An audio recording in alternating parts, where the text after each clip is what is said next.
Hello, fellow gamer.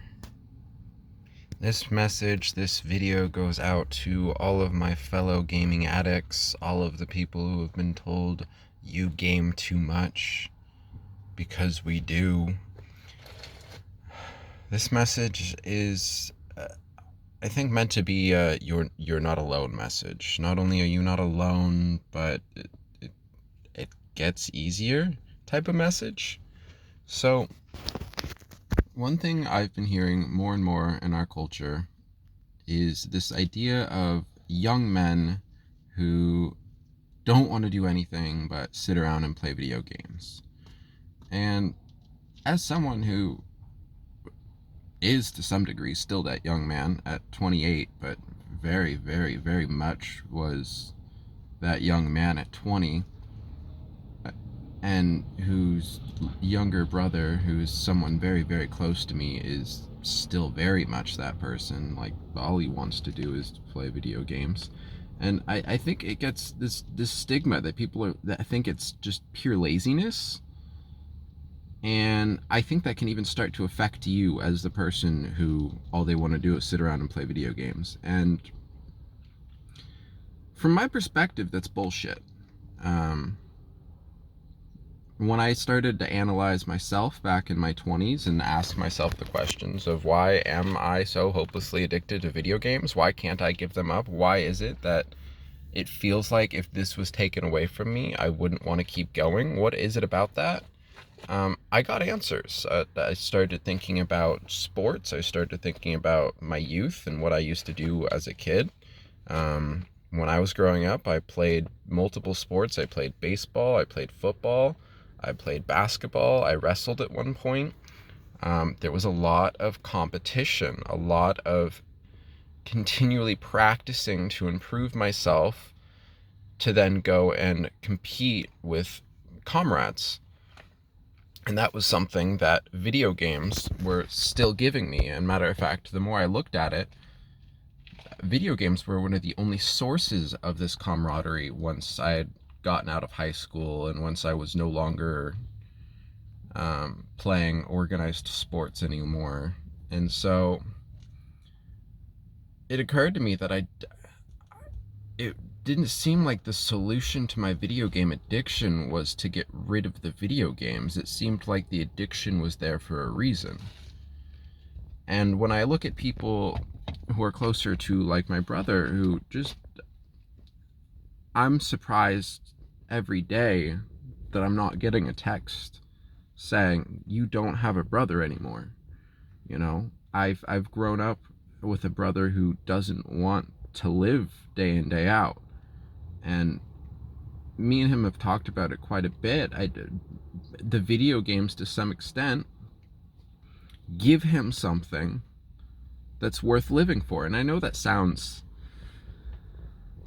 hyperbolic. It's not like the video games are so great or such a great drug that it's like, yay. But it's enough to warrant surviving longer to get to the next day, to get to when things might be quote unquote better. Especially when you're in that mindset where it's hard to even look at tomorrow. To have anything that makes you want to get out of bed, I think is a blessing that we take for granted. Especially when I hear people say something like, oh, all these young men, all they want to do is play video games all day. And it's like, you take that away from them and they don't have a reason to get out of bed in the morning. And when they don't have a reason to get out of bed in the morning,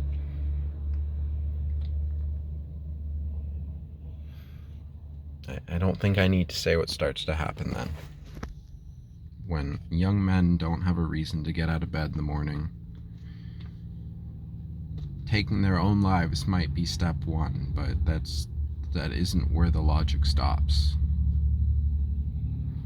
So, video game addiction.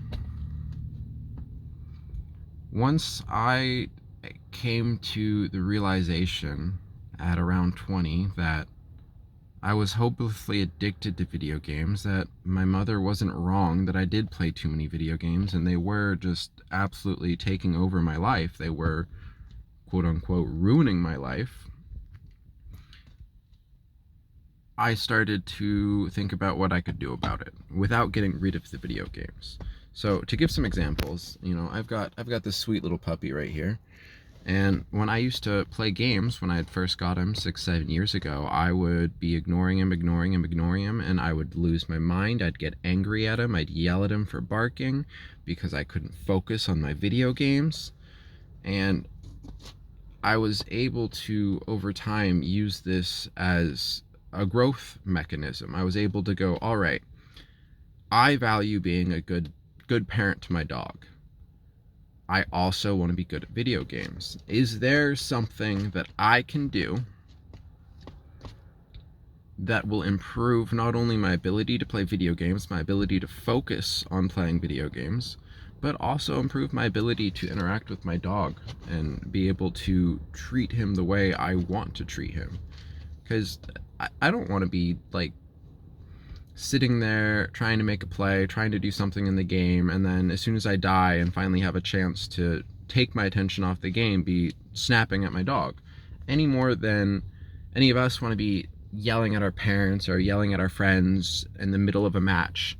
And that was the other thing I started to notice, is that these interactions with my dog were very similar to maybe an interaction I might have with a friend if they're being snappy with me in game and we're in a voice chat.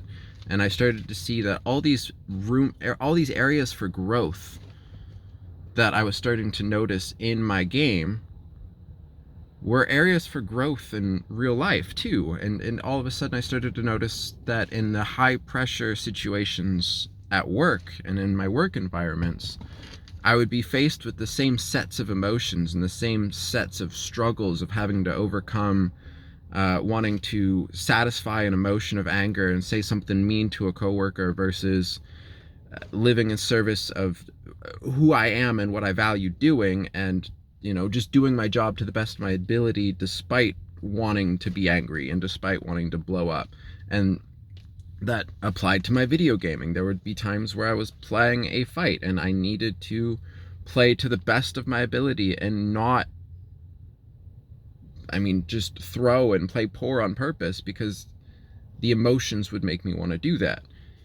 And so video game addiction, people make it seem like the video game addiction is the problem, and the video game addiction is why you're getting so angry, and it's why you can't properly communicate with society. And I think that's so wrong. The solution is in the video game addiction. All you have to do is just start paying attention to how you game, start paying attention to what you're doing in your gaming life and your gaming addiction, start improving on that, and just watch what happens. It'll just bleed into the rest of your life. And so this is the part where I was kind of getting to it gets better. Is despite gaming being a core element of my life, and even as I start to get away from it more and more, it just keeps propping back up. Most recently I was working with a new student of mine, and he was a baseball player. And I've always wanted to tie all of this mindfulness stuff into sports, and ever since my experience with it, with specifically gaming, I wanted to tie it into gaming, but I was trying to lean away from that. So with this student who had played baseball, I would start asking him questions about baseball. Like, have you ever had like a good flow state with baseball where, it was just the perfect play, the ball just came to you, you caught it before you even, like, as you knew what you needed to do with it, you were already throwing it, and you were just like watching it and observing this whole situation. And he just quickly corrected me and said, no, I've never experienced that with baseball. However, with Fortnite, and was able to give me an example within the last couple of weeks of a time in Fortnite where he had clutched a 1v3 situation.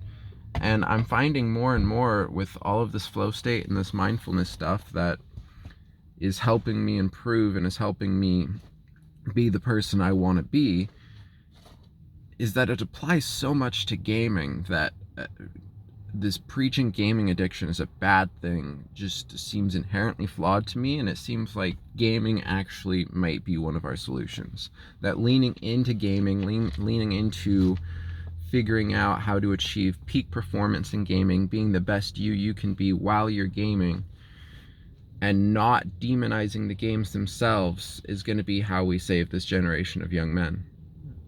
It's going to be esports. It's going to be it's going to be mentoring the young men who want nothing to do but to play video games, and to get them enjoying the video games so much that they want to enjoy life. That's the only pathway forward for them.